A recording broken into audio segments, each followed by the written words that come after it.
Students, हम लोग production function के बारे में स्टडी कर रहे थे और आज का हमारा टॉपिक है production function in the short run, यानी कि अल्पकाल में उत्पादन फलन के बारे में आज हम स्टडी करेंगे। तो जब हम production function in the short run के बारे में स्टडी करते हैं तो इसको अलग अलग नामों से जाना जाता है। इसके अंदर हम स्टडी करते हैं लॉ ऑफ वेरिएबल प्रोपोर्शंस की, और लॉ ऑफ वेरिएबल प्रोपोर्शंस को परिवर्तनशील अनुपातों के नियम के नाम से भी जाना जाता है।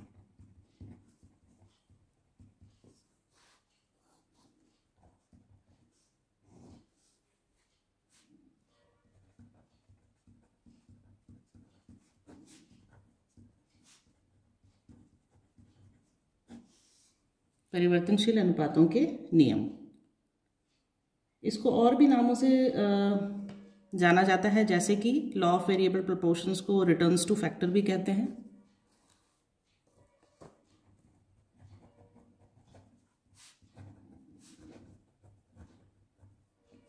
या फिर लॉज ऑफ रिटर्न भी कहते हैं।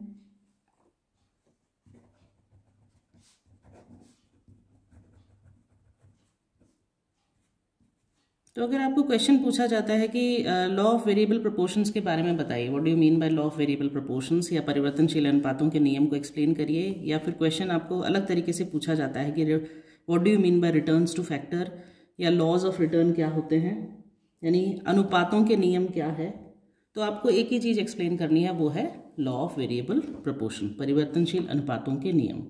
तो आप समझते हैं कि होता क्या है लॉ ऑफ वेरिएबल प्रोपोर्शंस। तो जो ये परिवर्तनशील अनुपातों का नियम है, ये जो लॉ है, इस लॉ को डिस्कस किया जाता है ऐसे सिचुएशंस में जहां पर एक फैक्टर वेरिएबल होता है। मैंने आपको लास्ट वीडियोस में बताया वेरिएबल फैक्टर्स के बारे में और फिक्स फैक्टर्स के बारे में, इसमें हम इतना डिटेल नहीं पढ़ेंगे इसको, हम सिर्फ ये समझेंगे कि लॉ ऑफ वेरिएबल प्रोपोर्शन क्या होता है। तो देखिए, एक ऐसी सिचुएशन जहां पर एक फैक्टर वेरिएबल होता है और दूसरा फैक्टर फिक्स्ड होता है। सो one factor is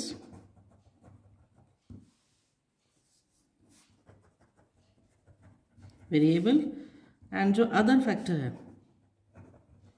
that is fixed। अगर हम दो फैक्टर्स की बात करें तो एक फैक्टर वेरिएबल होता है और एक फैक्टर फिक्स्ड होता है, अगर दो ही फैक्टर्स ऑफ प्रोडक्शन है तो।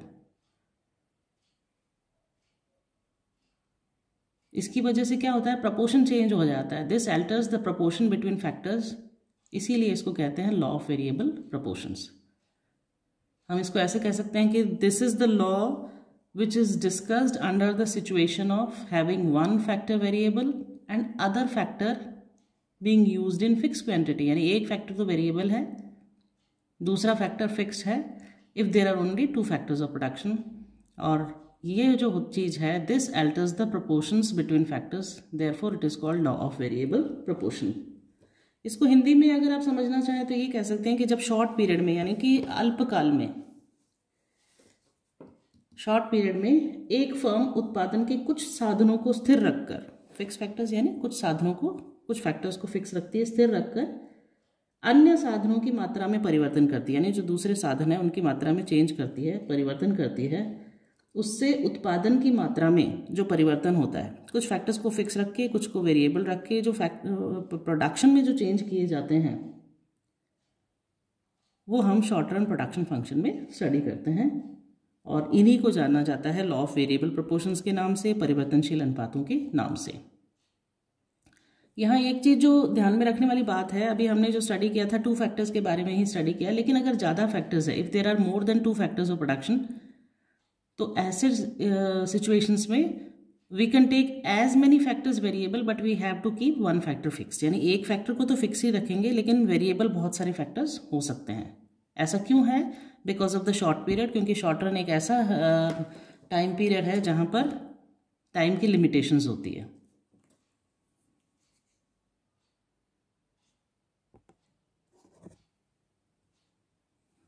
तो हम लॉ ऑफ प्रोपोर्शंस के बारे में अगर कोई स्टेटमेंट समझें तो क्या हो सकती है statement of law? The statement of law हो सकती है, law of variable proportion states that as we increase the quantity of one input, यानी कि एक फैक्टर्स ऑफ प्रोडक्शन की जब हम मात्रा बढ़ाते हैं, कीपिंग अदर इनपुट्स फिक्स्ड, बाकी जो फैक्टर्स ऑफ प्रोडक्शन है बाकी जो उत्पादन के साधन हैं उनको अगर स्थिर रखते हैं, टोटल प्रोडक्ट इनिशियली इंक्रीजेस, यानी शुरुआत की स्टेट में जो टोटल प्रोडक्ट होता है, कुल उत्पादन है, वो बढ़ता है at an increasing rate, then at a decreasing rate, फिर उसके बाद वो डिक्रीजिंग रेट पे बढ़ता है, and finally at a negative rate. तो ये 3 स्टेजेस ऑफ प्रोडक्शन हो जाती है। मैंने आपको total product, average product, marginal product के बारे में डिटेल में एक्सप्लेन किया हुआ है। So law of variable proportion का क्या स्टेटमेंट है, क्या बताता है? ये बताता है कि अगर हम कुछ फैक्टर्स को एक फैक्टर ऑफ प्रोडक्शन मान लेते हैं, उसको फिक्स रखते हैं, और अदर फैक्टर्स ऑफ प्रोडक्शन को वेरिएबल रखते हैं, जो टोटल प्रोडक्ट है इनिशियली वो इंक्रीज होता है यानी बढ़ता है, फिर डिक्रीज होता है और उसके बाद नेगेटिव हो जाता है। इसको लॉज ऑफ रिटर्न के नाम से भी जाना जाता है और रिटर्न्स टू वेरिएबल फैक्टर के नाम से भी जाना जाता है।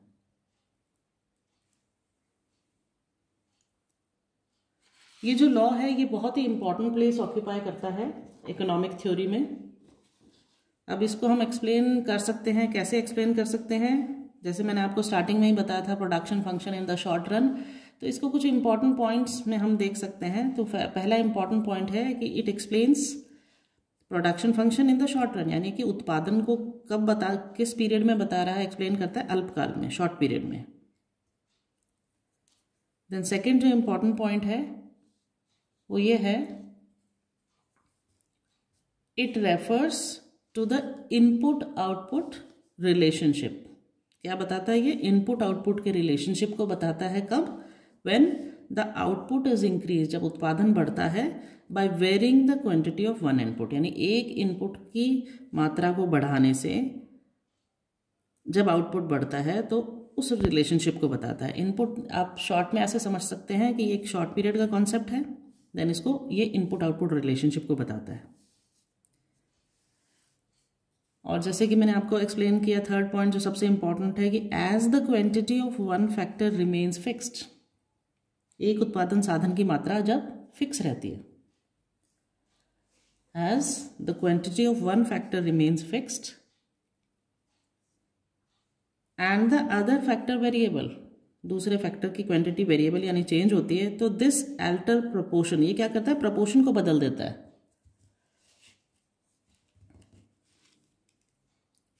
This alter proportion between factors of production, उत्पादन के साधन के जो प्रोपोर्शन है उनको ये बदल देता है। एंड दिस कॉजेज वेरिएशंस, इसकी वजह से चेंजेस होते हैं किसमें? उत्पादन में, in output, due to change in factors proportion, factors के प्रोपोर्शन में चेंज होने के कारण उत्पादन के साधनों में फैक्टर्स ऑफ प्रोडक्शन में change, and this causes variation in output, उत्पादन में परिवर्तन होता है किस लिए? फैक्टर्स ऑफ प्रोडक्शन के प्रोपोर्शन में, अनुपात में चेंज होने के कारण। इसीलिए इसको कहते हैं, that is why it is known as law of variable proportions.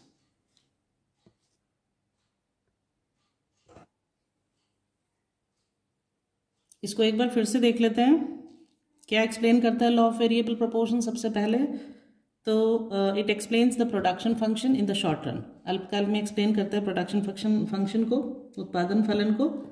दूसरा क्या रेफर करता है? It refers to the input output relationship. Third जो इंपॉर्टेंट पॉइंट है, as the quantity of one factor remains fix and the other factor variable, this alters proportion between factors of production and thus causes variation in output due to change in factors of proportion. That is why it is known as law of variable proportions. जब अल्पकाल में एक firm उत्पादन के कुछ साधनों को स्थिर रखती है, यानी कि कुछ फैक्टर्स ऑफ प्रोडक्शन को स्थिर रखती है, फिक्स रखती है, और जो अदर फैक्टर्स है, अन्य साधनों की मात्रा में चेंज करती है, उससे जो प्रोडक्शन की मात्रा में जो चेंजेस होते हैं वे शॉर्ट रन प्रोडक्शन कहलाते हैं। और हिंदी में इसको क्या कहते हैं? हम उत्पादन फलन का नियम के नाम से भी जानते हैं और अनुपातों के नियम से भी इसको हम जानते हैं। तो ये तो था लॉ ऑफ वेरिएबल प्रोपोर्शन का स्टेटमेंट। अब हम देखते हैं इसके अजम्पशंस के बारे में।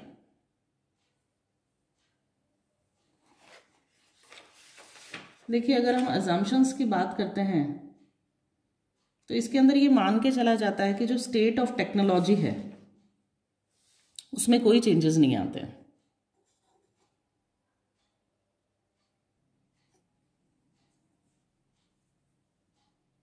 सबसे पहले मैंने आपको बताया the state of technology is given and is constant. ये मान के चलते हैं कि जो टेक्नोलॉजी है, जो प्रौद्योगिकी है, वो दी हुई होती है और उसमें कोई भी चेंज नहीं होता है, कोई परिवर्तन नहीं होता है। There is only one factor which is variable. एक ही ऐसा फैक्टर है या फिर कैसे कह सकते हैं उत्पादन के जो साधन है, अगर हम दो उत्पादन के साधन मानते हैं तो एक को वेरिएबल मान के चलते हैं, दूसरे को कांस्टेंट। या इसको हम ऐसे कह सकते हैं कि उत्पादन के कुछ साधन परिवर्तनशील तथा कुछ साधन स्थिर होते हैं।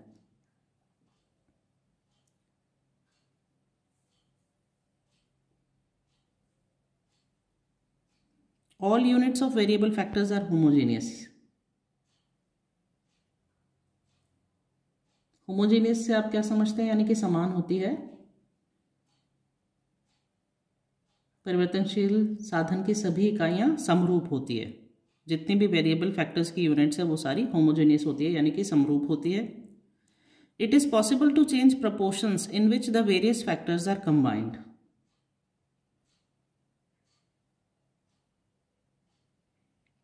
यानी कि क्या पॉसिबल है? प्रपोर्शन को चेंज करना पॉसिबल है। कौन से प्रपोर्शन को? जिसमें वेरियस जो फैक्टर्स ऑफ प्रोडक्शन है उनको कंबाइन किया गया है, उनको हम चेंज कर सकते हैं।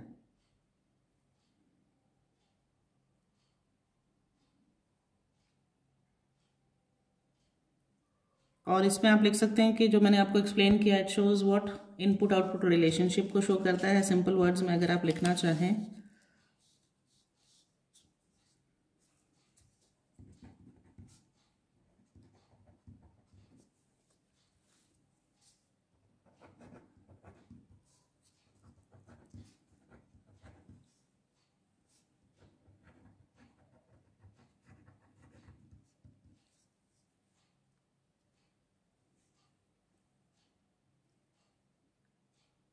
ठीक है। The 3 stages of law can be explain with the help of the, आगे जो आने वाला शेड्यूल है उसमें मैं आपको एक्सप्लेन करूंगी। तो जो मेन अजम्पशंस है मैंने आपको बताया क्या क्या मेन अजम्पशंस है। There is only one factor जो वेरिएबल है, ऑल अदर फैक्टर्स कांस्टेंट होते हैं, all units of variable factors homogeneous होती है यानी समरूप होते हैं। It is possible to change the proportion in which the various factors are combined, और जो स्टेट ऑफ टेक्नोलॉजी है वो गिवन है, कॉन्स्टेंट है।